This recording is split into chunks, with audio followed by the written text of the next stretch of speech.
మీ గురించి మీరు ఎందుకు చెప్పుకుంటారు? అన్బయాస్గా మాట్లాడతారు కాబట్టి సుధాకర్ రెడ్డి గారు కూడా మీ పక్కన కూర్చొని మాట్లాడడానికి, మీ వాదన కాదంటానికి కూడా నాకు కొద్దిగా భయమేస్తోంది, గౌరవంతో అన్నారు ఆయన.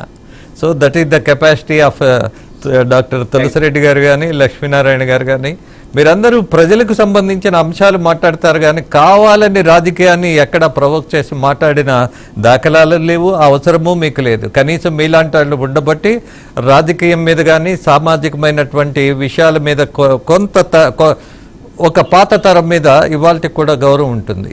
ఎస్.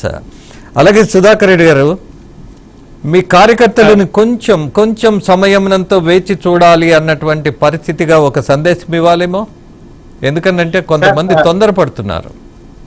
అవునండి సార్, ఇప్పుడు మీకు చంద్రబాబు నాయుడు గారు సంయమనం పాటించమని చెప్పినట్టే మేము కూడా మా ప్రాంతాల అలానే చెప్తున్నాం. మా ఊర్లోనే పెనుమూరు మండలంలో మొన్న ఒక గొడవ జరిగింది. వైఎస్ఆర్ పార్టీ మండల కన్వీనర్ విజయ్ కుమార్ రెడ్డి మీద కొంతమంది వెళ్ళి ఆ రాత్రి కారు పగల కొట్టారండి.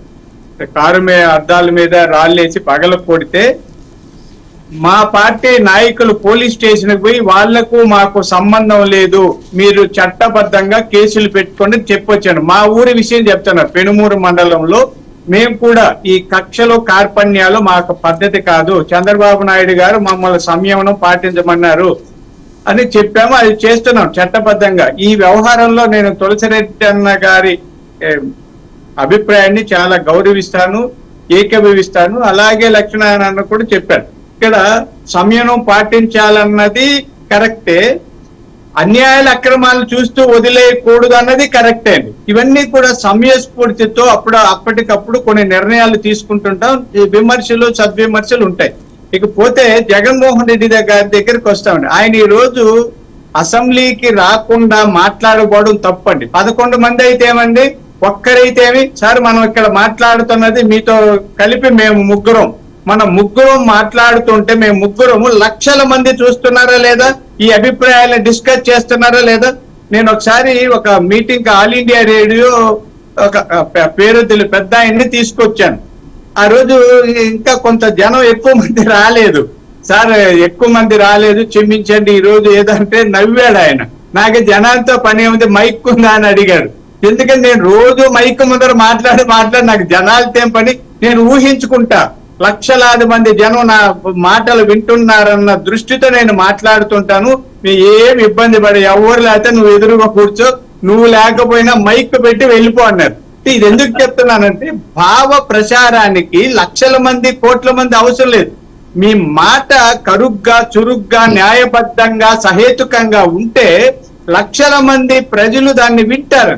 కానీ జగన్మోహన్ రెడ్డి గారికి నా సలహా ఒక పెద్ద దిక్కుగా, మా ప్రాంతం కదా, మీది తనాలే మాది తనాలే అన్నట్టు మా రాయలసీమకి 11 మందికి నేర్పించండి. జగన్మోహన్ రెడ్డి గారు 25 మంది మంత్రులు ఉన్నారు, ఒక్కొక్కరు ఇద్దరు, కొంతమంది ముగ్గురిని తీసుకోండి. ఆ శాఖలు మీరు తీసుకోండి, ఆ శాఖల మీద పట్టు సాధించండి, మాట్లాడండి, అసెంబ్లీలో మెప్పించండి. ఎంత అల్లరి చేస్తారు ఎవరు చేసి జనం ఓహో అతనికి విలువ పెరుగుతుందని. నాకు తెలిసి ఒక చిన్న రాజగోపాల్ నాయుడు గారు నాకు గురువు అండి రాజకీయాల్లో, మా చిత్తూరు ఎక్స్-ఎంపీ. వాళ్ళ అమ్మాయి గల్లా అరుణకుమారి గారు ఎమ్మెల్యే అయినప్పుడు ప్రతిరోజు ఆయన రాసిచ్చేవాడు, అమ్మ ఇలా మాట్లాడాలి ఇలా చెయ్యాలని. చానబట్టి తరబీదు చేస్తే ఆమె 4 సార్లు ఎమ్మెల్యే అయ్యి మంత్రి అయ్యారు, రాణించారు. ఇలా జగన్మోహన్ రెడ్డి గారు ఈ కక్షలు ఇవన్నీ వదిలేసి ఏదో పులివెందలు వెళ్ళి దాక్కుంటానని, నన్ను స్పీకర్ గారు మొన్న ఎప్పుడో తిట్టారు కాబట్టి నేను సభకు రానని, ఇట్లాంటి కబుర్లు మానేసి నిర్మాణాత్మకంగా ఏమండి, భారతీయ జనతా పార్టీ ఇద్దరు ఎంపీలు ఉంటే దేశంలో మాట్లాడలేదా? ఇందాక వీళ్ళు కమ్యూనిస్టులు పుచ్చలపల్లి సుందరయ్య గారు గాని, తరిమిల నాగిరెడ్డి గారి వాళ్ళంతా ఒక్కొక్కరు ఉన్నా, ఇద్దరున్నా, ముగ్గురున్నా బలీయమైన వాదన వినిపించడం వల్ల ఆ పార్టీలు నిలబడి ఉన్నాయి. ఇప్పుడు ప్రజలు చాలా సందర్భాల్లో బాగా మాట్లాడాలి, ఓట్లు వేయకపోవచ్చు. ఇప్పుడు నేను బాగా మాట్లాడతాను డిబేట్లు అంటే నేను వార్డు కూడా గెలవకపోవచ్చు. నాకు పార్టీ సపోర్ట్ లేకపోతే ఇప్పుడు నాకున్న పాపులారిటీ తిరుపతి అంటే గర్వంగా అది ఎవరికి లేదు. కానీ నాకు తెలుగుదేశమో లేదా వైసీపీనో ఇంకొక పార్టీ ఉంటే తప్ప నేను నేను పోటీ చేస్తే ఇండిపెండెంట్ గా 2,000 గారు మాజీ ముఖ్యమంత్రి జగన్మోహన్ రెడ్డి ఒక విషయం చెప్పారు, ఆయన గురించి చెప్పుకుంటూ